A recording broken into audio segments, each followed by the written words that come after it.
To all Reddit travelers, what is your creepiest hotel story? My mom was traveling for work and sat next to a fellow business traveler on the plane. They had a casual conversation and exchanged business cards. Later that evening, she's in her hotel watching TV and gets a phone call from the front desk that her husband is here and they want to know if they can give him a key to the room. Turns out the creep on the plane was pretending to be her husband to try to get into her room. I was traveling out of the country right after finishing up a huge 5-day work event where I had about 10 hours of sleep total during the 5 days. I got to the motel, which is kind of run down, and the carpet and blankets are damp, but I'm so exhausted I don't even really think about it. I fall asleep pretty much immediately at like 8 p.m. local time. At maybe 11 p.m. or so, I get a call from the motel phone saying there's been a complaint about noise. I tell them that's impossible. I've been sleeping. They ask me if maybe it's someone else in the room, and I tell them, nope, I'm here alone, so there's definitely no one else making noise. They ask me again if I'm sure I'm by myself and not causing any noise. I say yes again. Fall back asleep immediately. When I woke up and thought about it some more, I realized how weird the entire interaction was. There was absolutely no noise I could hear anywhere nearby, and I don't know why the motel staff would need to clarify so many times that I was alone. Apparently, they never called, so I assume it must have been someone calling the different rooms to see who was in the rooms and how many people. I've never been so glad to always use the extra latch chain lock. A friend and I once stayed at a pretty fancy B&B for the night. The lady who owned it was absolutely lovely, but would appear out of nowhere. We'd be sitting alone in a large room with one doorway, and suddenly she was in the room with us. Either this joint had secret doors or something really creepy was going on. She seemed to know things that we'd said or done as well. The thing that tripped us out the most was hearing someone trying to open our door during the night. She was super lovely, and the building was beautiful, but we were relieved to check out the next morning. Stayed in a B&B in Pennsylvania that seemed cute enough. They did have a wall of antique dolls in the main room, but otherwise no signs of weirdness. That's until we were settled in the room. I noticed some scratches on the floor near a bookcase, and after some inspection, realized it was a secret door. When I asked the owner, who gave a creepy vibe, if it worked, he said yes, and showed me that it opened to their office, which was a cluttered room with a computer and piles of crap. It had a lock on their side, and when I asked if there was a lock on my side, he smiled and said no. When I showed some concern that there was an unlockable entrance to my room that was camouflaged that they didn't tell me about, he just kept smiling. So that night, no sex fear of cameras, and I barricaded the fucking door and barely slept.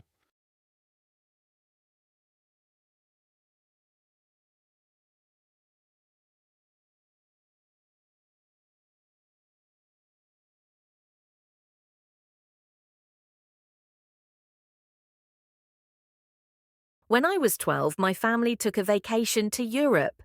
At our hotel in Rome, there was this amazing indoor pool, and being a child of my age, I would have spent the entire vacation there if I could.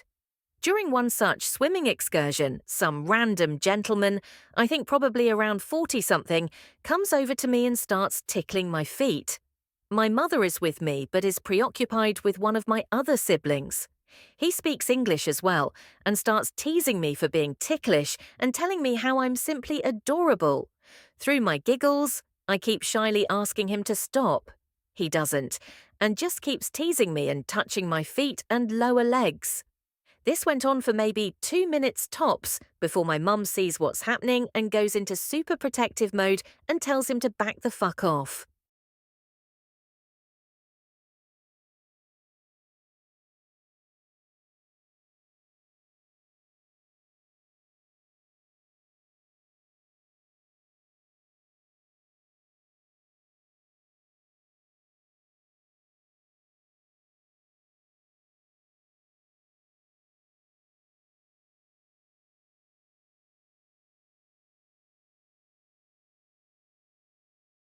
In Mexico, my GF and I stayed a night in a hut in the jungle. No running water, no electricity. As we are from Central Europe, we are not used to dangerous wildlife spider, scorpions, etc. There was a beautiful cenote nearby, and at some point it rained like crazy. The daytime was amazing, the night, not so much. In our hut was a bed with a mosquito net with huge holes in it. It was pitch black in the hut as we lay down and got comfortable trying to sleep. I felt a bit creeped out and decided to check the hut for insects with my phone's flashlight. Bad idea. There were hundreds of big spiders all over the walls and ceiling. Not the night's sleep. I had wrapped up like a mummy every piece of clothing we had with us. When I was about 4 years old, my family ended up staying at the Cedar Lodge Motel, where Cary Stayner worked, right before he murdered 4 women. My family drove to Yosemite, and it was a long drive for us. 3 kids, all under the age of 7, plus 2 adults, and a fuck ton of mountains. We'll do that. By the time we arrived at the motel, it was late, we were all cranky, and we couldn't wait to get out. But the moment we pulled in, something set my mom's teeth on edge, and she insisted that we left and found another hotel, reservation or not. My mom has always had this like sixth sense, and her gut has actually saved us a couple of times, but my dad was tired and convinced her to ignore her gut and stay for just the night, and the next morning we'd leave. I can remember my mom actually refusing to let go of our hands, making us stay right by her side as she kept looking around while checking in. To try and get her to relax, my dad suggested we go to the pool, thinking it would calm her down. Well, when we got there, there were no towels, so my mom called the front desk. The moment the man delivering towels arrived, my mom immediately grabbed us out of the water and rushed us back to the room. The man gave her the absolute creeps, and she says there was just this feeling of pure evil when he looked at us. That night, my mom and dad pushed the dresser in front of the door and had us all sleep in the same bed. The next morning, we left to go to another hotel, but my mom couldn't stop talking about how evil that motel was. About 2 months later, she and my dad were up late watching the news when they started reporting on a man who had murdered a woman and 2 young girls in Yosemite. Just as my mom began to say, "I bet it was at that motel," they showed Cary Stayner's face and said it occurred at the Cedar Lodge Motel.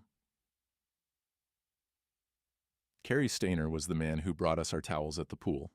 We've never gone back to Yosemite, and my mom is always insistent that we listen to our gut feeling and when every bone in your body is telling you something is wrong, GTFO. I was visiting NYC with my wife and 1-year-old. My brother had made the hotel reservation for us, and we thought it would be nice. We arrived and checked in, and then found our way to our room. The hallways were a maze, and it took us a few minutes to find our room. The room was pretty sketchy, but it was late, and we were tired, so we started to settle in. My wife had brought a quart of milk for our kid, and since the room didn't have a fridge, she asked me to take it to the front desk and ask them if they had a fridge we could use. I took the milk and headed into the maze/hallway. I got a bit turned around, but eventually found the elevator.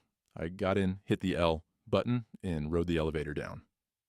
When the door opened at the lobby, I was met with a dark, narrow hallway. I stupidly stepped out, confused as to what was going on. There were several doors on both sides of the hallway, but all were locked. I walked down the hallway and eventually started to hear music playing. After a couple minutes, I turned a corner and almost ran into 2 big guys. I stopped and stared at them, wondering what the hell was going on. One of the 2, after looking me up and down and pausing on the milk I was carrying, asked me, "What are you doing here?" I just stared for a few seconds and said, "I'm just trying to find the lobby." He then escorted me to the entrance of what turned out to be a strip club. After exiting, I saw the hotel about half a block up the street. Apparently, I took the elevator that the strippers would take with paying clients and had no idea. Thought I was in the Twilight Zone for a few minutes.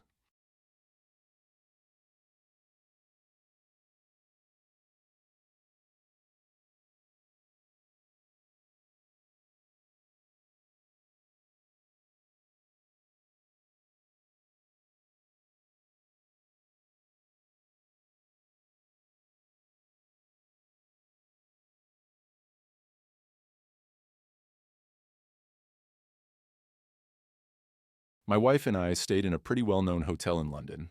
The rooms were pretty nice, but had a door which allowed someone to travel between our room and the one next to us. To do so, you needed to open the door in my room, and then someone had to open there in the neighboring room. There was only one handle on each door.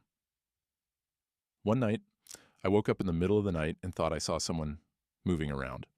It being the dark in the middle of the night, I thought it was my wife. The next morning, I found my separator door ajar. I once stayed in a B&B, which had a shared bathroom. The first night I got up at probably like 2 a.m., and I was bursting for a pee. The bathroom was down the hallway, not too far, but seemed like such an effort in my tired state. I get to the bathroom and open the door, and there was this guy just standing in the bathroom, dressed head to toe in a mime costume, face painted and everything. He was squatted down on the floor, but his trousers were still up. I looked at him for a second. He gave me a wave with a smile and began just silently pushing. I just ran back to my room, locked the door, and decided to pee in a bottle. I'm still not sure if I was just really tired and seeing things or something. It's seriously the strangest thing I've ever seen. I went on a road trip through the USA a few years back. The night before I was due to return the rental van and fly home, I checked into a motel and transferred all my belongings into the room so I could pack my bags properly.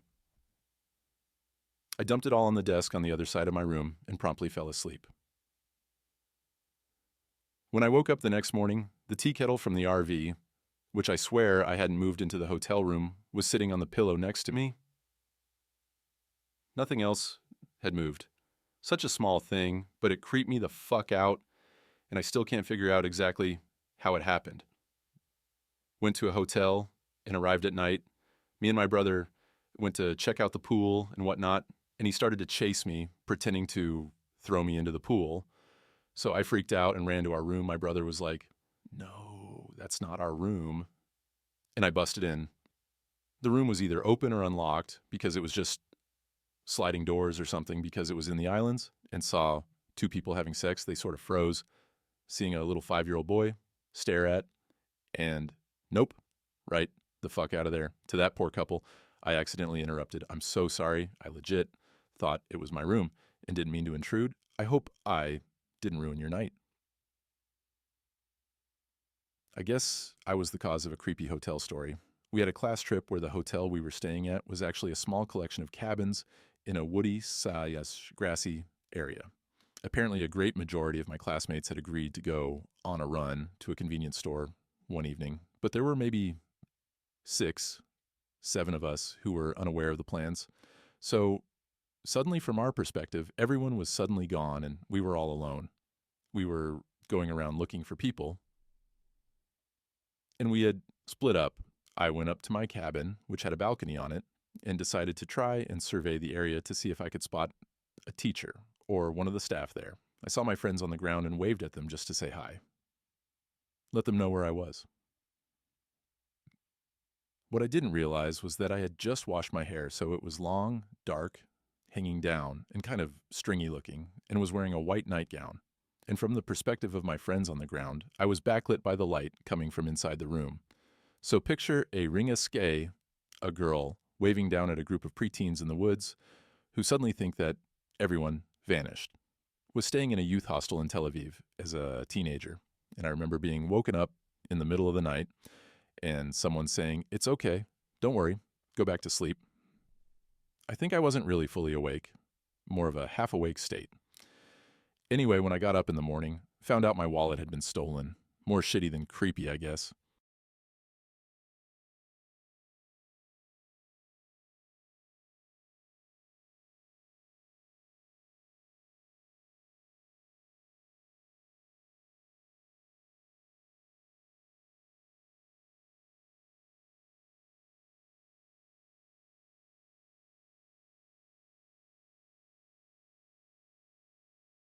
This happened to my father, not me, but definitely too creepy not to share.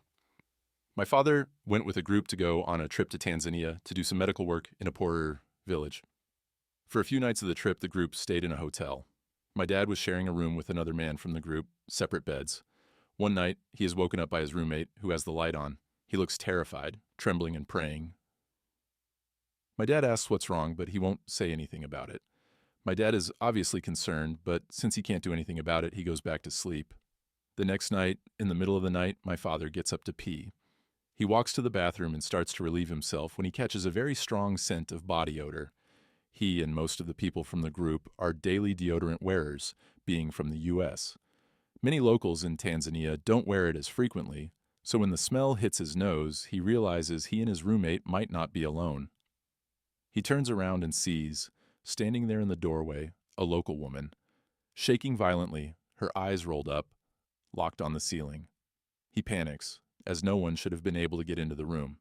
He turns back around towards the bathroom in a moment of confusion, but when he turns back, she's just gone. As if she had never been there. Shaken, he goes back to bed thinking maybe he was dreaming or seeing things. He lays back down on his side, and adrenaline's starting to wear off. He begins to doze off again. Suddenly the smell returns. He slowly rolls over and looks to his left. There, in the bed beside him, is the woman, laying flat on her back, eyes glued to the ceiling. Again, panicking, he breaks his line of sight to her, and again, she is gone. My dad wasn't able to get back to sleep. The woman never made another appearance. He asked his roommate about it the next morning, and he had encountered the same thing the night before, which was why he was so shaken. It could be explained by the fact that they were both in anti-malarial drugs, which can have side effects that include strange dreams, but still. Super creepy. And definitely weird that even if it was caused by the medication, both my father and his roommate experienced the same thing. I was working in New Zealand, ended up at a hostel on the South Island, and everyone there was just totally insane. The dorms they had were actually mini cabins, and the psychos in mine insisted that I never lock the doors to it. They would have random people in and out of the cabin all night, drinking. There was no place to lock up things like your passport. The layout was bizarre. There was a bedroom with 2 bunk beds, neither of which had a ladder, and 1 single bed in the living room's kitchen area. It was fun trying to sleep in that with people coming in every so often to get more alcohol. In our cabin, there were flies absolutely everywhere. There was even an ancient glue paper fly trap over the sink with a couple hundred dead flies on it that they just left there. It was disgusting trying to cook there, but there weren't really other options. One of the guys in my cabin seemed especially disturbed.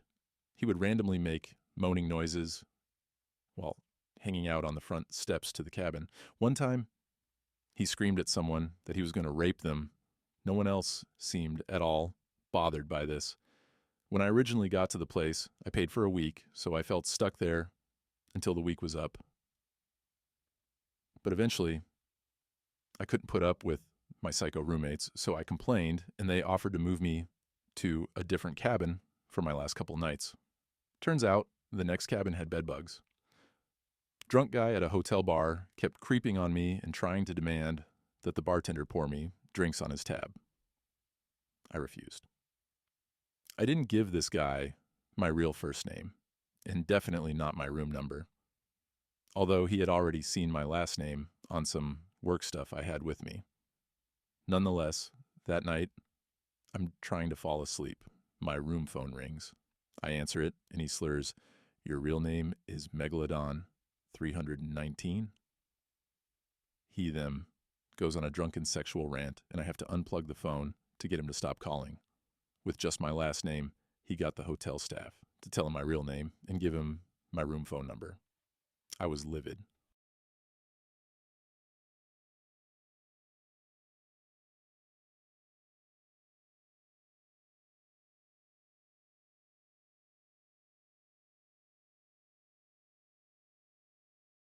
I was staying at a little hotel in Bisbee, Arizona, which is practically a ghost town.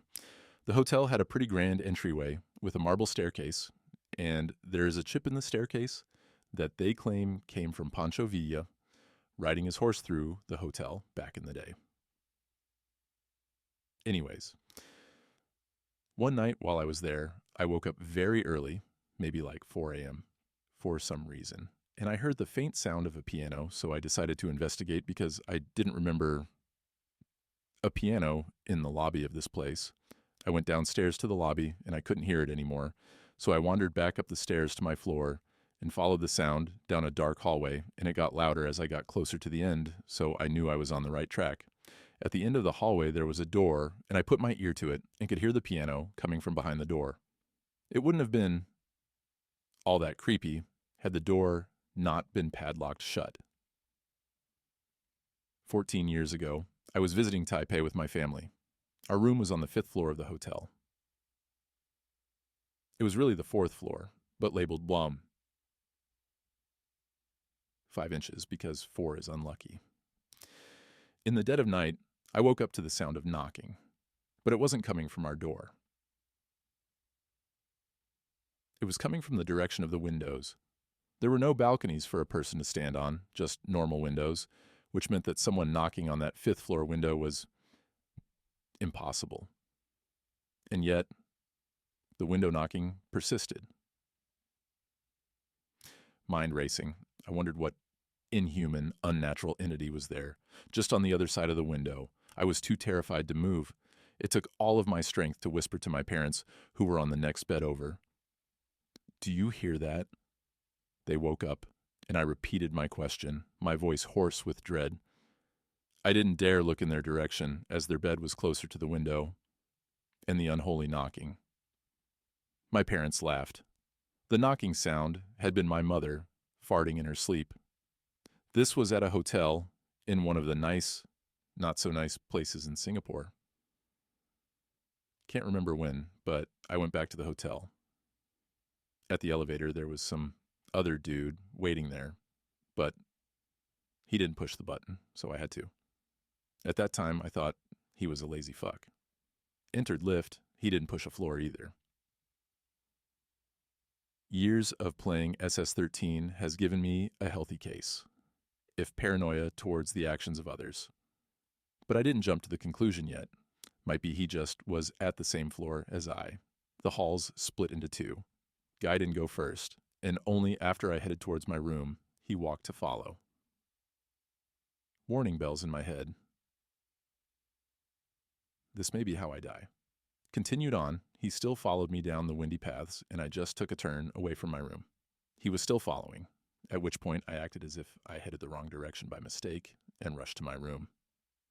Dude actually yelled behind me as if I did something wrong. Didn't get out until the next morning. Fuck.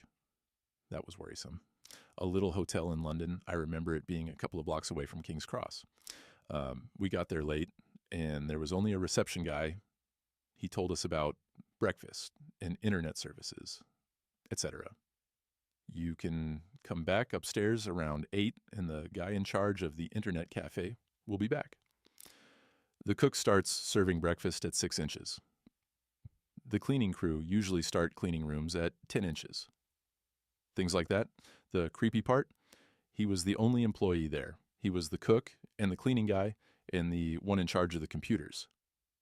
But he has different personalities for each and spoke of the others in third person. We only stayed there for a couple of nights, and we were never really sure if he was crazy or just being funny.